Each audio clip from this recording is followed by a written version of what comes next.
Well, I'm going to assume that we're live, unless Mr. Rittenhouse is going to tell me otherwise. Oh, here we go. All right. All right. Well, greetings, everybody. Welcome to the April 8th edition of the APS Equity Committee. And we're going to go ahead and get started. I'm going to ask our Chief Diversity and Equity Inclusion Officer, Ms. Chapman, to get us rolling today. Ms. Chapman. Okay, thank you. I think the meeting minutes were shared in the agenda, so you can look at those at your leisure.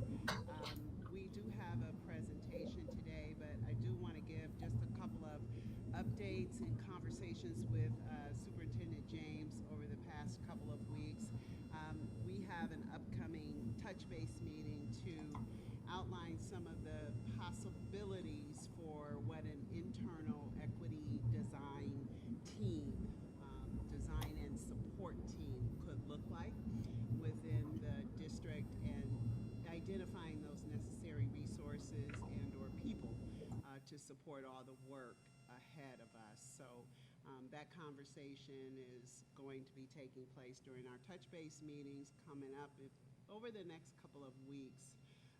We are moving forward with the equity audit, the RFQ to choose the external consultants for audits that will be conducted for business affairs, community engagement, and human resources divisions. I believe those close on April 12th, right, Deborah, folk? So you'll be hearing more about that work. Next up will be Deborah in June, once that has closed and the committee has had a chance to convene around which of those responses to the RFQ meet the needs of those particular department audits. We've started some really insightful conversations across the district in various divisions using an equity self-assessment tool developed by Beloved Community. And these are opportunities for us to start the conversations around equity goals, strengths in diversity, equity, and inclusion, our data-driven practices as they relate to specific departmental functions. We're hosting debriefing sessions with department heads after results are received from those equity self-assessments to discuss those key takeaways, what might need to be further explored, and then how those insights translate to action. They have been very insightful, and you'll hear more about those in the coming meetings, as well as many of those takeaways are actually resulting in actionable items for departments. Deborah Folk and I recently had a discussion that you'll hear more about in the later meeting on Tier 1, Tier 2 supplier diversity supports that are taking place with the state of Ohio.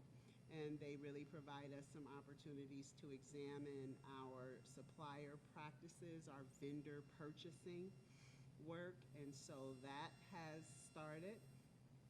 And then one of the things that we're really encouraged about is the work taking place in our data division around what type of equity metrics we need to be looking at as we work with buildings on their 90-day plans. This is being led by Kenya Harrington within our school improvement department. And so these data visualizations, he calls them, helps us to better understand student access to opportunities, resources, tailored professional development opportunities or discipline practices, how we use our family and community engagement resources, and can even, in my opinion, connect to how community indicators around health and employment and housing and access to resources might intersect with the data that we examine within our district. And then personally, I'm looking forward to having my own coaching sessions with Ryan Pendleton, our Treasurer of the Year, just to better understand more about equity and funding and resource allocations as his team um, considers how those resource allocations are taking place within our district, and all of the questions related to how schools are funded, where funding goes, why allocations are made in the ways that they are.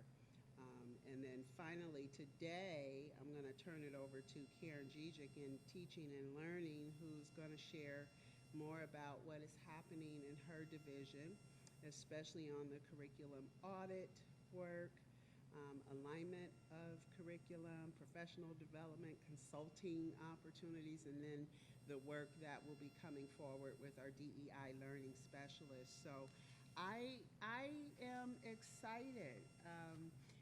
Everything that I read about where you have to begin as it relates to creating this racial equity approach, this racial equity culture within our district speaks to how we work to share a vocabulary. And so the training work that we're doing, the racial equity series with our senior staff, all focused around developing that shared vocabulary, identifying those race equity champions at the board and senior staff level. I mean, check the box, we are doing that. Naming this equity work as a strategic initiative in our district, check the box, we are doing that. We have our advanced APS, we have our racial equity policy, all guiding this work, and then just continuing the dialogue, and then finally ending with how do we disaggregate our data. So I am encouraged that we are definitely doing the right things with our eyes on where we need to go, and understanding that this is ongoing work. It is certainly not a sprint, but a marathon. But keeping our eyes on the road and understanding that we are doing many of the things we need to be doing to better understand this work. So with that said, I'm going to turn it over to Mrs. Karen Gijic.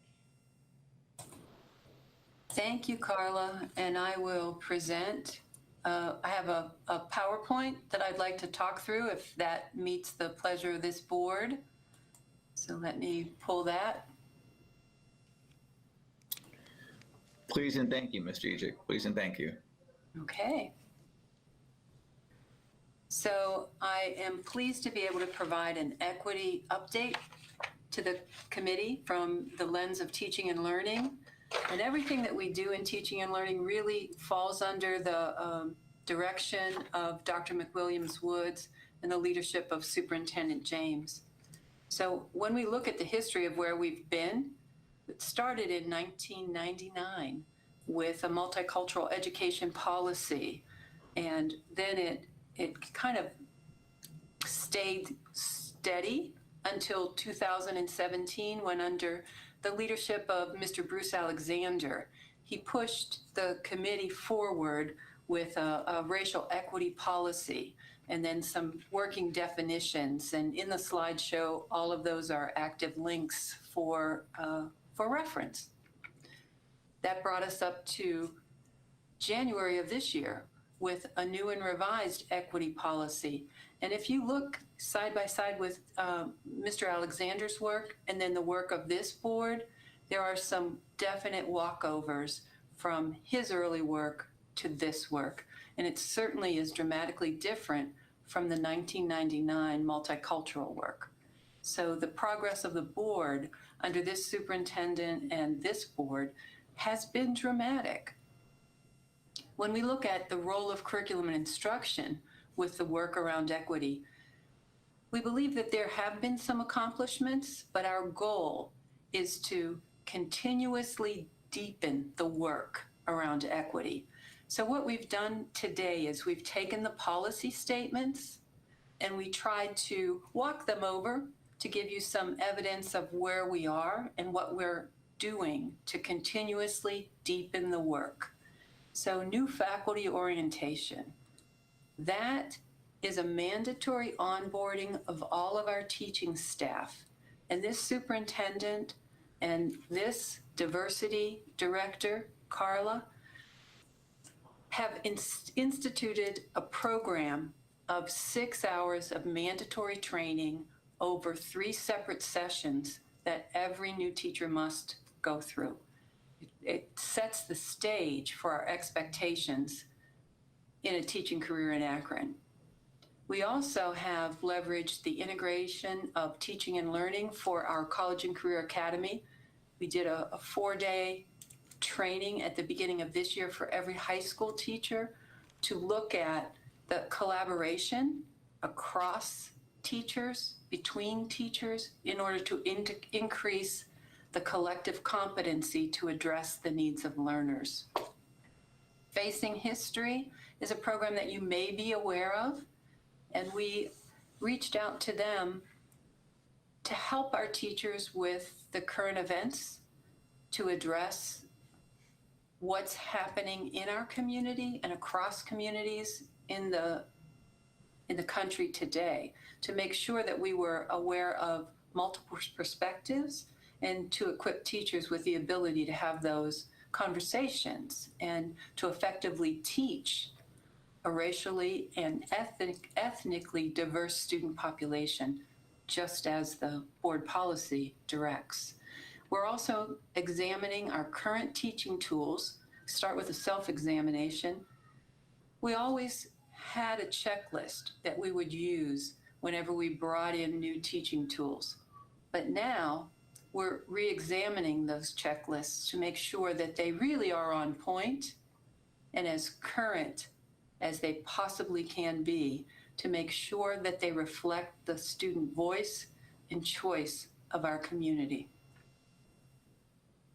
We also are looking at the collaboration of teachers and administrators. I don't know why I'm not speaking very well today, but we're looking at how we collaborate in order to bring culturally responsive practices to our students. This past year, we changed our assessment program to Illuminate. And it just so happens that during a pandemic, the way that we assess students had to change too. And our end of course exams and the pacing and the content had to change. So the new system allowed us to deliver this new assessment protocol with teachers actively building the assessments to match the current academic delivery. We also have experimented and moved forward with artificial intelligence in a program called My Access that this board and this leadership team has approved. It allows for multiple writing prompts. So the students write to the prompt and they're scored with AI capability and then rescored on rewrites. So it takes some of that personal point of view and knowledge of who that individual student is out of the scoring process. So with that experiment with artificial intelligence, it allowed us to get multiple readings, multiple writings and rewrites of a student's prompt, of a student's writing, so that we could, in fact, increase our writing competency and production. We also have the individualized learning paths that are reliant upon artificial intelligence for scoring and setting a pathway. My Access, iReady, and ExactPath are all those protocols that we're using. We also are going to make sure that our curriculum adoption process has clear targets related to DEI so that we are including diversity, equity, and inclusion at every level of the adoption, review, selection, and training process. So we have an expanded focus. Thank goodness that we are a one-to-one district with a superintendent and board that believed in the vision and agreed that all of our students should have access 24/7 to rich learning resources so that during a pandemic, which we just are in the middle of, our students were not disadvantaged because of a lack of technology. So that assumes a level of rigor for all students. We also have participated annually in the local equitable access plan. They call it LEAP, that we get a rating from the state around that looks at a few indicators: inexperienced teachers, teaching out of field, the ratings of principals and of teachers, to get a cumulative equity index to promote equitable access to excellent educators. And we meet quarterly to review that plan and submit an annual plan to the Ohio Department of Education around that. Our next level of work is to eliminate practices, as our board has charged us to, eliminate practices that lead to the over and under representation of any student racial group compared to peers. So we are in the process of auditing and reviewing internally our processes, our curriculum, our offerings, to see where we have gaps. We've met with every high school principal to ask their capacity to meet the honors diploma, if they have 3 years of one foreign language, 2 years of two, what staffing would need to be in place to allow that to be realized across every school with rigorous prepared for success standards.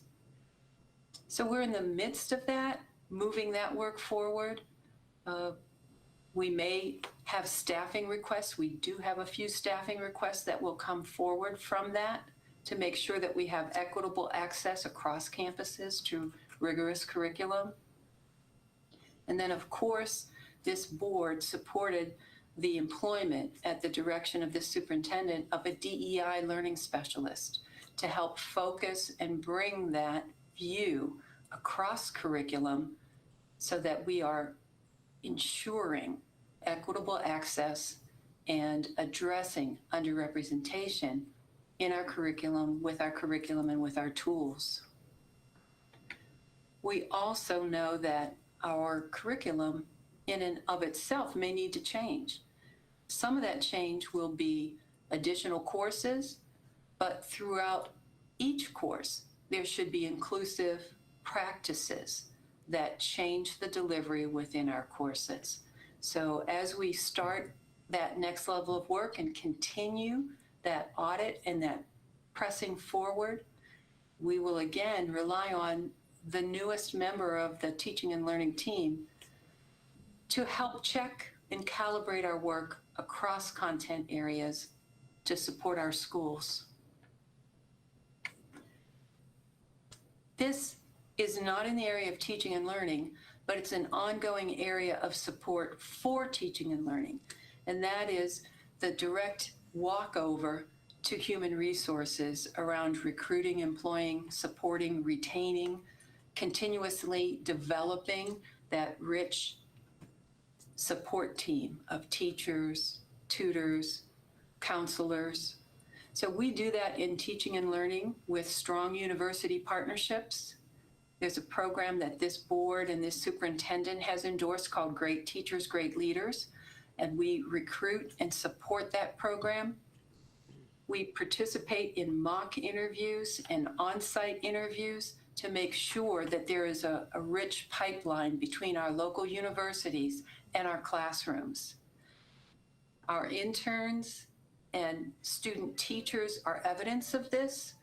At the direction of Dr. McWilliams-Woods and with the full support of this superintendent, we were one of the few student-teacher locations that was open across the state, across the city.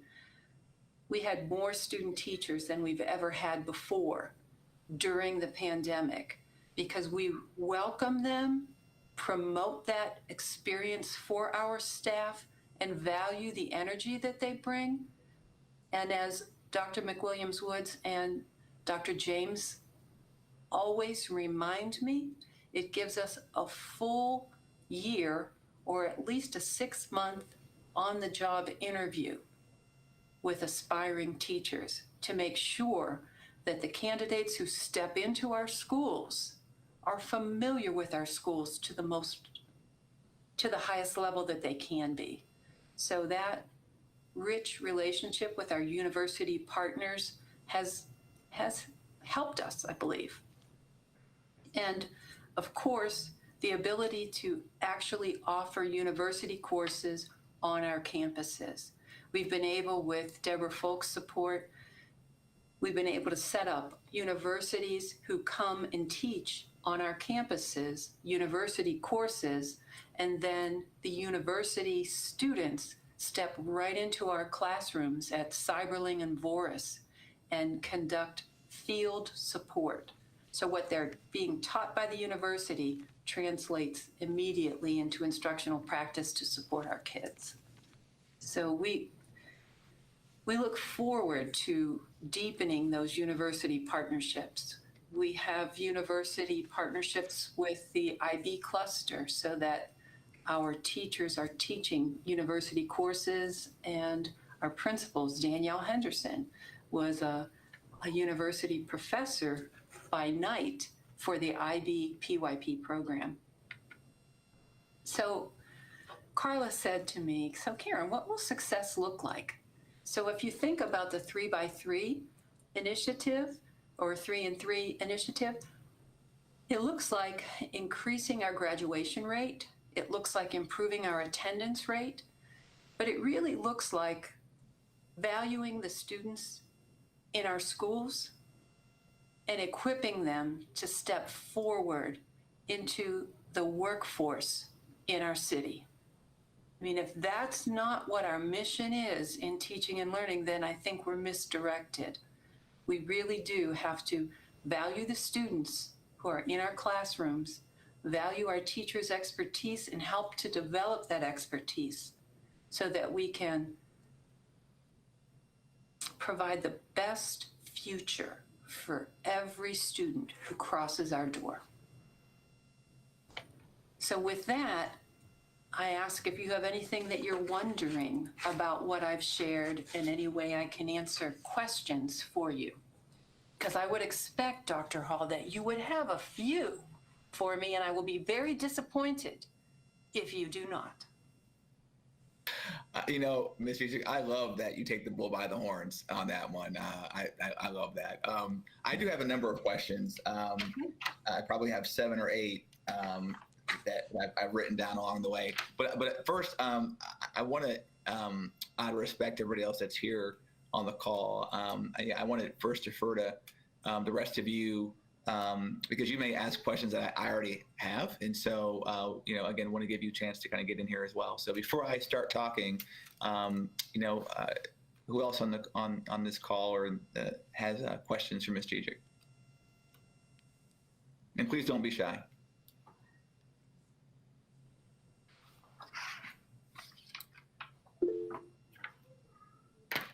Please, Ms. Autry. Thank you so much. I appreciate it. And I'm so happy to be here. I've had so many schedule conflicts. So this is my first equity meeting. So again, I'm thrilled to be here.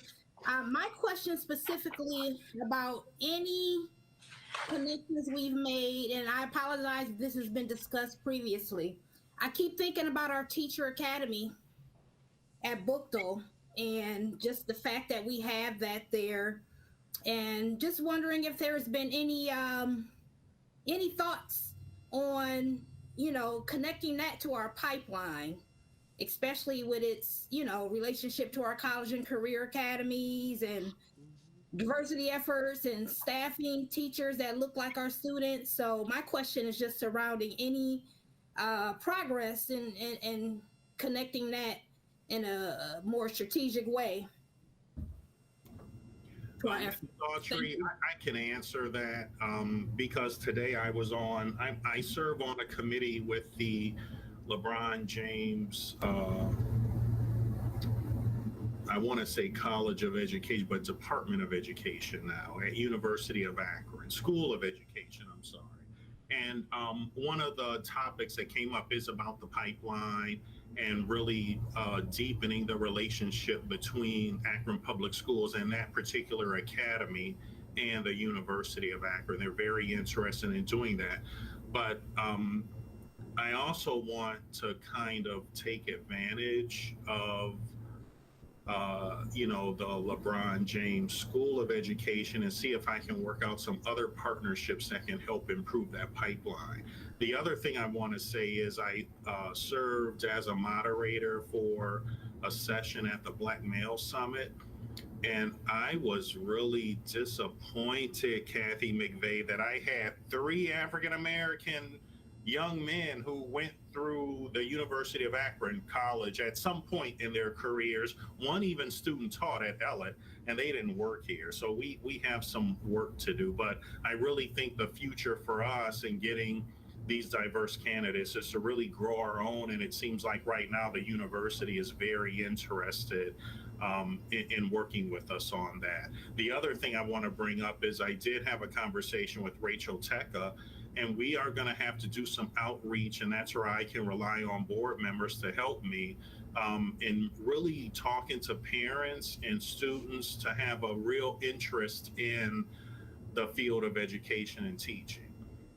When I look at the numbers that I reviewed with Rachel, the numbers for that particular pathway are smaller, and we need to really do some work in boosting them up. So I want to try and put some I don't have another term other than some value-added pieces into that pathway and some relationships that we can have with some outside organizations to really try and boost that up. Ms. Hughes, and then Dr. Leber, please. Good afternoon, everyone. And then Ms. McKittrick. Go ahead. Good afternoon, Karen. This question's for you. I appreciate so much what your department does. One of the key differences between multicultural education that you've described and then the culturally responsive pedagogy that we're striving for is ensuring instructional rigor. So how will the teaching and learning department continue to build teacher capacity to develop rigorous instruction for all students at all grade levels? So I'm so glad you asked that question, because as we work with our Prepared for Success indicator, that is one of our key findings that we've got in our audit that I mentioned. And when we came out and met at Bookdale, where are we? What courses? Where are we? Where do we have gaps? And so we have asked for teachers to attend rigorous AP-like training, even though they may not be a senior AP teacher, so that we can build in the capacity of our teachers to see what that rigor needs to be, what they need to teach toward at that final level, and build it in 6th grade, in 7th grade, in 8th grade, not just AP teachers, but the rigor along the way. Does that answer, Ms. Hughes? Thank you. Yes, ma'am. Mrs. Gijic, I would also just throw in real quickly here the expansion now that this board has approved of AVID into all of our high schools and middle schools, where the whole purpose of that is working with underrepresented students to take higher level courses. But the key is they do get an elective course that they get support and that social network to be successful in higher level courses. But the key of AVID is the training for all the staff. And it's all about the higher level expectations, the level of rigor in classes, pushing that students, all students, level of rigor and success within that rigor. And so that's why we love AVID. It's not just about students needing support and having a cohort, but it's about training the faculty and staff to boost all students' ability to be successful in those higher level rigorous courses. Yeah, it came out, and maybe, can you all hear me? It came out Yes. in our discussion with our local equity planning team as well. In addition to the AVID and those type of instructional coaching supports, how we use our instructional coaches and the consulting teachers and giving more time for those teachers who need that level of support to have that one-on-one time with a coach to help support their instruction. It was probably one of the, I don't know, Karen, richest discussions we've had in that Yes. committee in a while, as we talked about the strategies that we'd like to implement to support teachers to be more effective in their practice. It's some really good things on the table.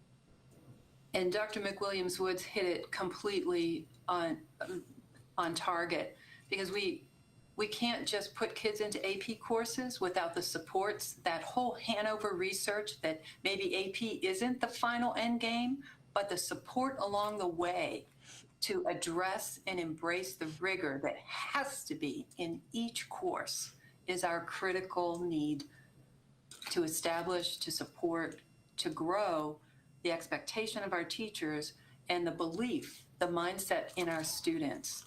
So thank you, Dr. McWilliams-Woods, for that. Dr. Glover?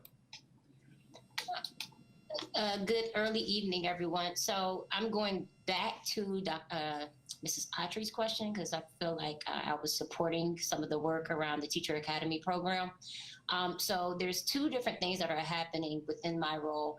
First, we have a place on the Ohio Dean's Compact, and that is work that is centered around diversifying the workforce in education for the state of Ohio. So we have folks from ODE that is on this call, other superintendents, human resources people, and what we're doing is talking about different strategies and hearing different perspectives of what's going on in terms of recruitment and retention across the state of Ohio.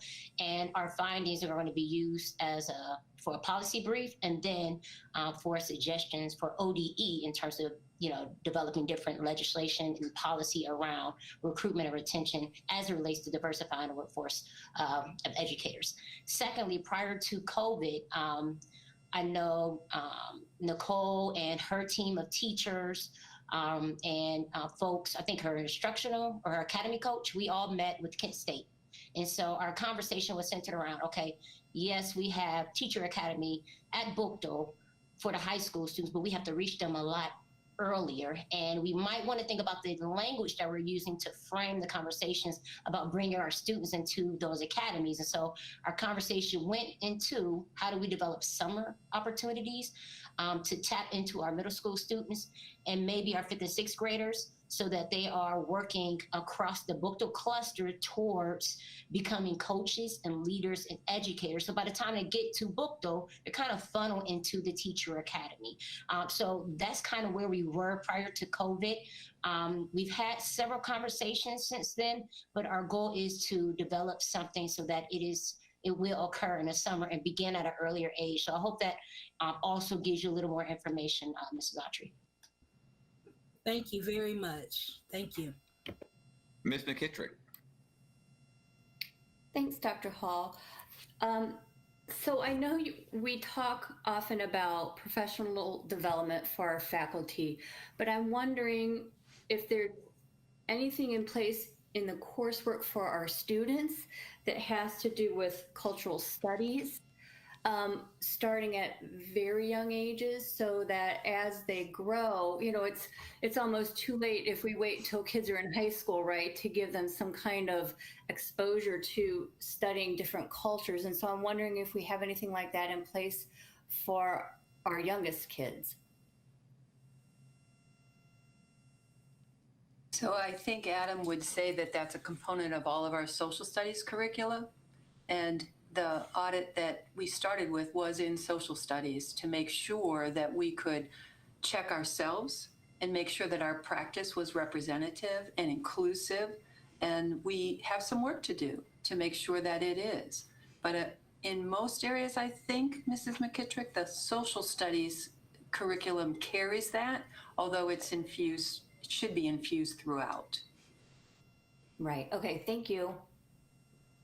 And I think that's one of the things you would expect to learn more about, right, Karen, as the audits take place with the consultants that are going to be doing the work with learning specialists. And we are starting with social studies because there was such a natural connection to the critical consciousness we see happening in the world today to the social studies content, that was a natural starting place for the audit work that's taking place.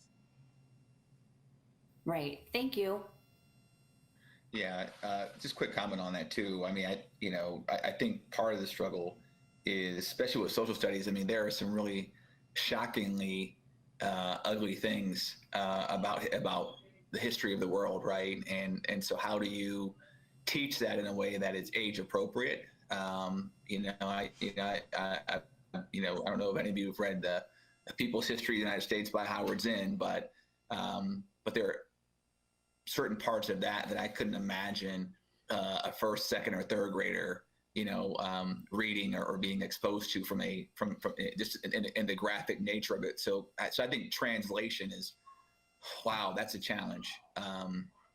So again, just real quick check here. I know that I'm having some bandwidth issues. Can you all? Can someone give me a thumbs up? Can you hear me? Okay. Okay. All right. Okay.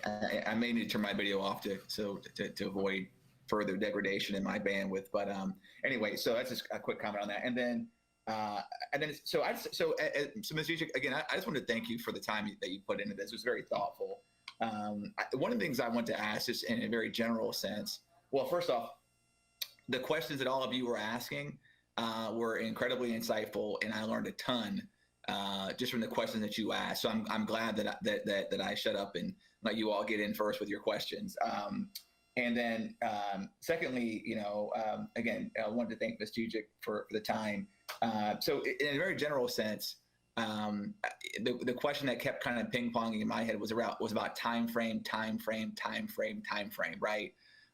So first, recognizing that Rome wasn't built in a day, and that all the initiatives that you're currently sort of engaged in and working around are not going to come to fruition or bear fruit in a day. But I would be interested in, not right this minute, and trying to answer that part of what I'm curious about, but just, this is where maybe, as Ms. Chapman, as this committee moves forward, maybe we start to develop with our various departments more of an action register, which sort of lists the initiatives that they're engaged in, who's responsible for it, and sort of what timelines we project for completion with respect to some of that. And I know that some of that already exists. So I recognize that I'm not inventing electricity in what I'm saying right now.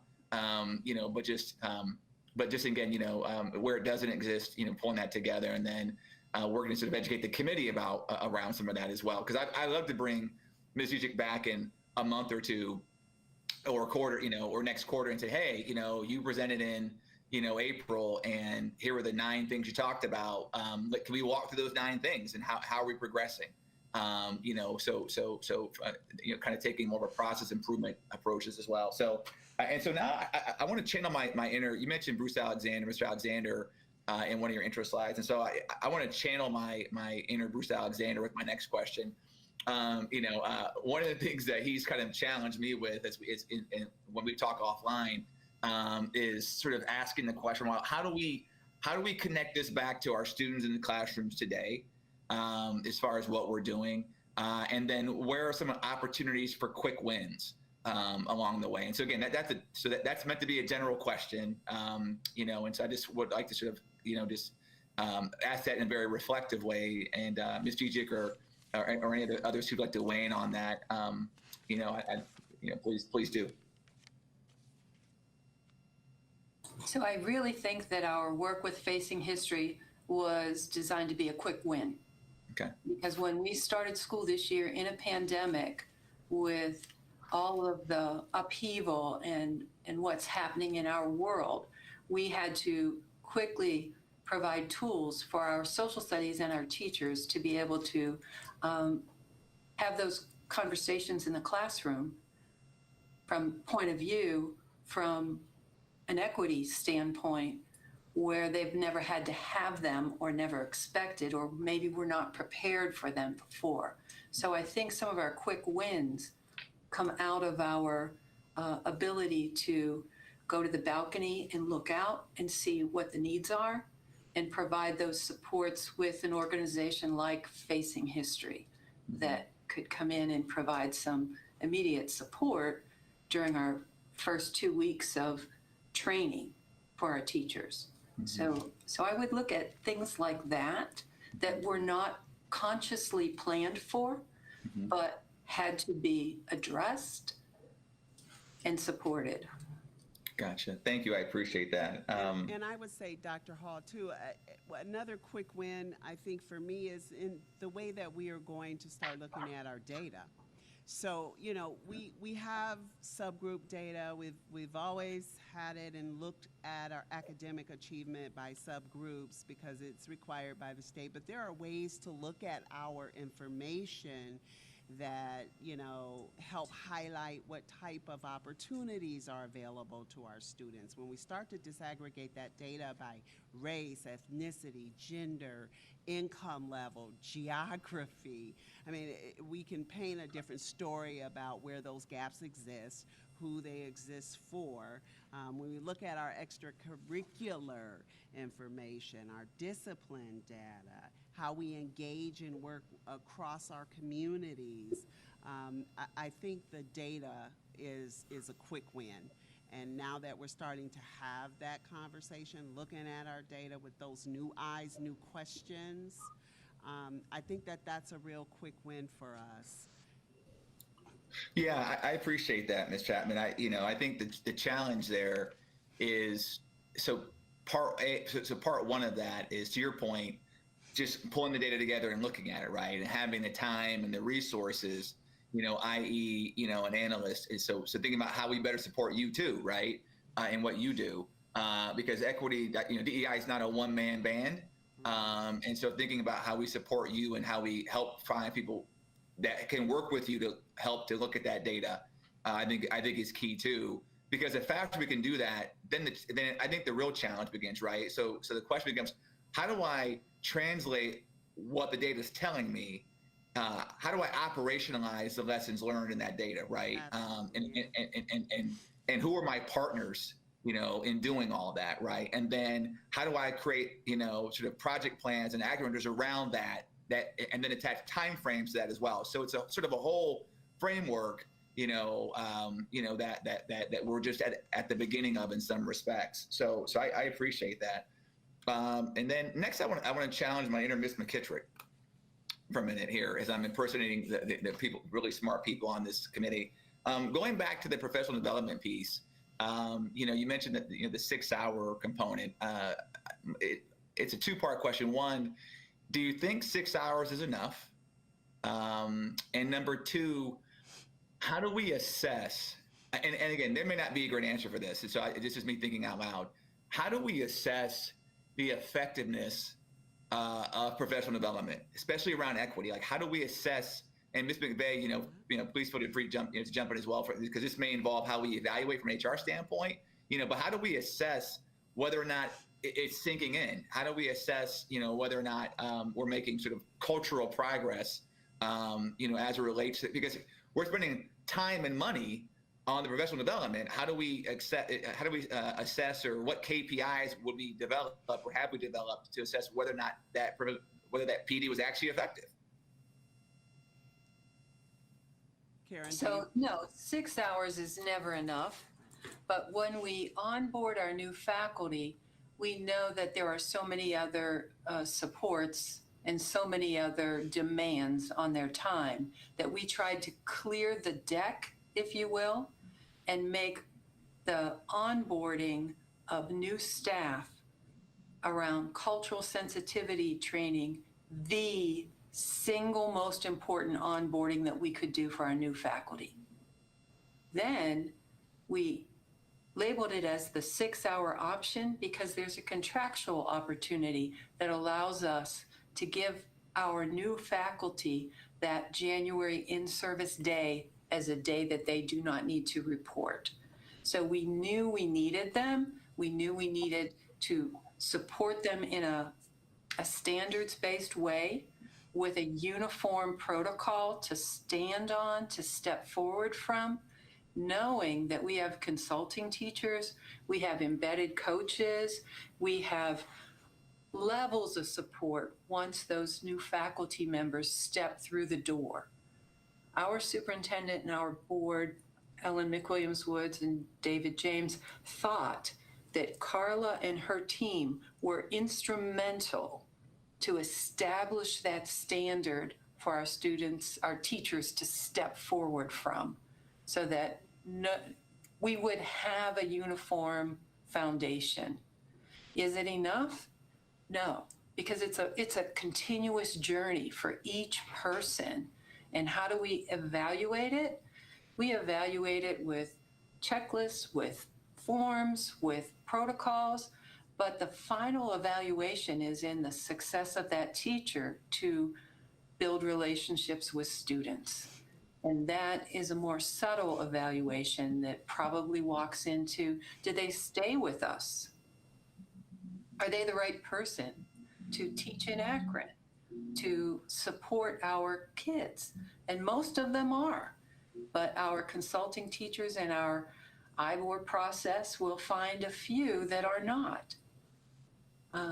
So that metric is not one hard and fast, not a thermometer, but I think there are multiple measures that collectively tell us the health of our onboarding based on the success in the classroom of our teachers. And we know from our equity work, when we're planning our local equity plan, we know that we have new inexperienced teachers that will require more support. And how are we going to approach that? What will we do? How will we staff for that? So those are ongoing conversations that I don't have a quick, easy answer for. I wish that I did, because then we would be billionaires and sell it to every school district everywhere. Yeah, Karen's right. And I think part of the conversations that we're having now, Karen, myself, Dr. Glover, is how do we take what we're doing with new hires as that foundational, raise awareness, grow some understanding, and level the playing field across the entire district in that way? Because, I mean, we have other teachers who have never had that information and who are veterans, right?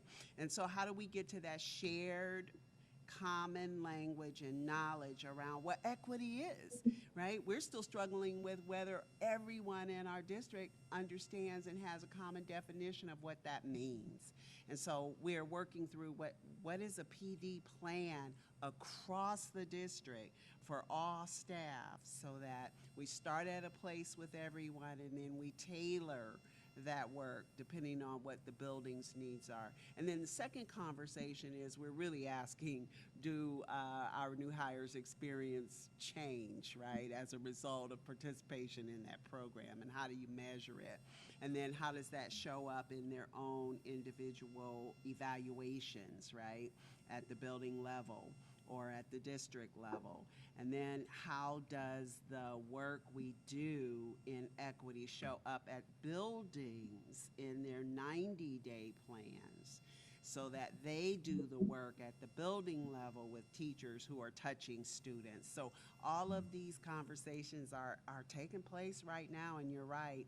There's the whole metrics thing that we talk about and how we track it, put timelines on it, and ensure that not only that it gets done, but it is part of the transformational work, right, of the district. So we have that transactional work that deals with the, individuals and the tactics and the things that we're going to do to affect change with people. But then there's that whole district transformational work, and how we change our PD offerings, how we integrate equity as an intentional, right, lens in 90-day plans. So you're right on target, Dr. Hall. These are all the things we're wrestling with now. Roger that. And then And then, Ms. Usick, you were saying earlier, you were talking about. I noticed you used the word "we" countless times in your presentation, as opposed to "I." So I know that signifies the fact that you aren't doing all this by yourself. You're obviously working with people around it, and it got me to thinking about succession planning, right? So I'm thinking about we got you, we've got Ms. Folk, we've got Ms. McVeigh, and other senior leaders here within the organizations. Are the folks that you are grooming from a succession planning, are they as entrenched and as on board and as plugged in as all of you are around equity and the importance of supporting it? Absolutely. And I learn from them. That's why I use the word "we," because I learn every day. Every day I come to work, I'm taught by the people that I have the privilege to work with. So yeah, there's no worry of succession planning in this district. There are key individuals, some on this very Zoom meet, that could step forward and lead tomorrow, and they lead every day. So yeah, I say "we" because it is not an "I" situation at all. Roger that. Thank you. I appreciate that. And then, so the next question I had too was, in thinking about the curricula component. This is me. Now I'm partially channeling Mr. Alexander again, and part of this is me. But Mr. Alexander, myself, and Ms. McKittrick and others were at the Dr. Akbar. Others were at the pre-COVID. There was an in-person NSBA conference that had a one-day kind of equity piece before that. And one of the presentations, and some of you probably have heard me talk about this before, was one that was really intriguing to me. Actually, it was the most fascinating one of the day in some respects. It was around equity and grading. And so I really want to come back to you, Ms. Gijic, and committee to kind of ask that question around kind of, first off, your thoughts, or what obstacles or barriers would you see, or opportunities or challenges around creating a pilot as relates to equity and grading. And so for those who are watching, let me just give an example of what I'm talking about, so that way, and also too, just so that way we're using the same vocabulary. So there's Johnny and Judy, and Johnny and Judy are taking an English class, and Judy, there are 3 tests, 3 papers. She gets AAA on the papers. At the end of the grading period, what grade does she get? Well, she's pretty obvious. She gets an A, right? And then there's Johnny. I said Johnny. It was Johnny and Judy, right? Johnny. Okay, Johnny. And Johnny, comes in and he gets a D on the first writing paper, and he gets a C plus B minus on the second one, and then on the final one he gets an A. So clearly he's put it all together, right? He's learned what it is we wanted him to learn. But in a traditional grading system, what's his final grade? It's not an A. It's some average of the A, the B minus, C plus, and the D. That's his final grade, right? And the reason why I talk about equity is that Judy, prior to coming to prior to starting school in August, may because her family had more means, may have been in a summer enrichment program. So she came in day one knowing this stuff, right? Or more positioned to be successful, versus Johnny that didn't have any of that stuff. So again, so that's why I asked this question, and I don't pretend to have the answer. But I know in that presentation, there was, the speaker was really advocating for saying that, well, both those students will be getting A's, because at day's end, what we're evaluating on is the mastery of the skill set. And if by the end you've mastered it at an A level, then shouldn't you get an A?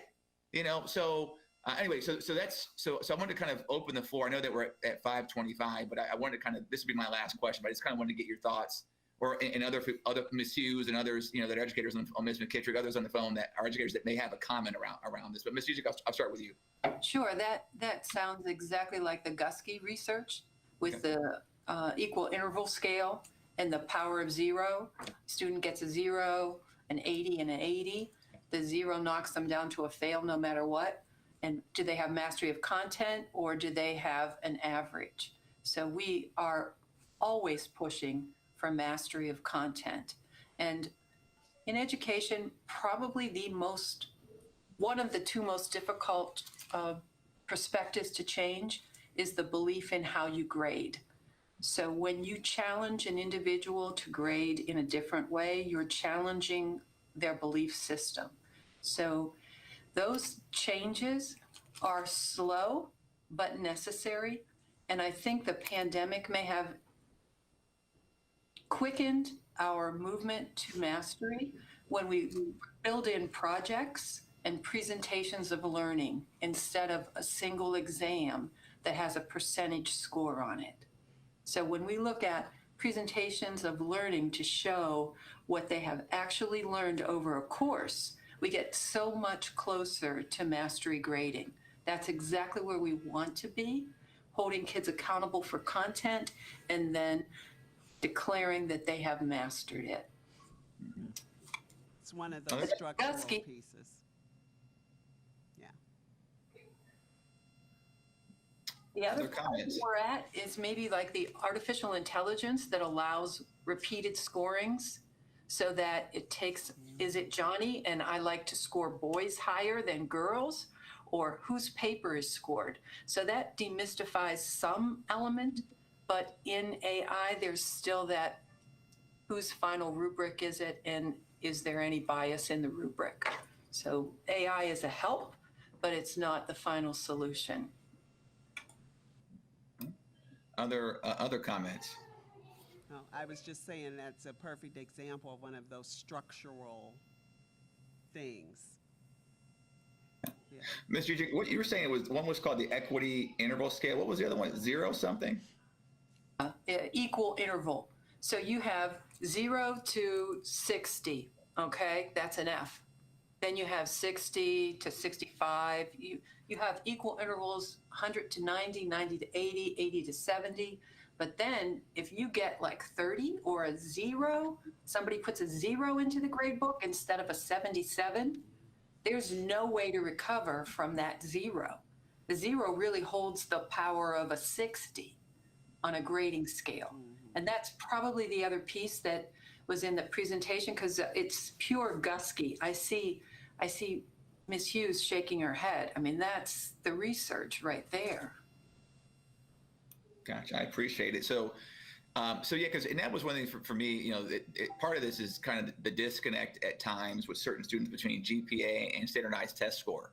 You know, I think we all probably knew people going to school that didn't have very good grades, but they kicked your butt on the SAT or the ACT. You're like, well, wait a minute. And so you walk around thinking that you were smarter than this person all through high school. Senior year, the guy, you know, the guy or gal with the 2.1 ends with the 36 on the ACT. You're like, you know, so yeah, so that's part of what informed part of what informed that question as well. And then, so just to be transparent, like one of the things that I really want to ask us to kind of think about, and that I'm going to want to kind of push to think more about is thinking through like how would we pilot an equity and grading projects. And I know when I was a Kenmore Garfield cluster liaison, I was able to have this conversation with a fair number of teachers, and there were several that said, "Hey, if you guys ever do that, like I would volunteer my classroom. I would love to be a part of that work."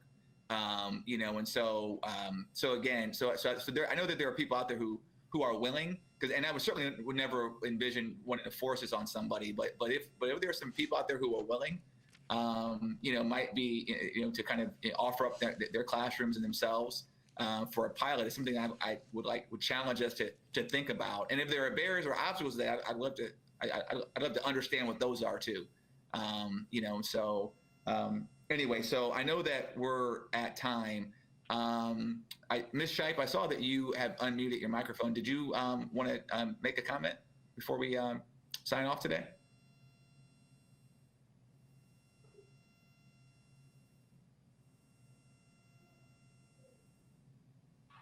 Okay. So again, just want to thank all of you again for your time today. I'm going to keep asking about the equity and grading stuff, you know, as we move forward, I promise. You'll get tired of hearing me. By June, you'll be very tired of me because I'll keep asking, where are we at with the equity grading pilot? What are the obstacles? What are the barriers? What are the challenges? Anyway, so Ms. Chapman, I will turn it over to you to take us home. I think that this was a great discussion. Thank you. Next month of May, I think our student services director will be coming to present some of the equity work taking place in that division. So thank you. All right. Having said that, we're at 5:31, so we're a minute over. My military precision demands that we conclude.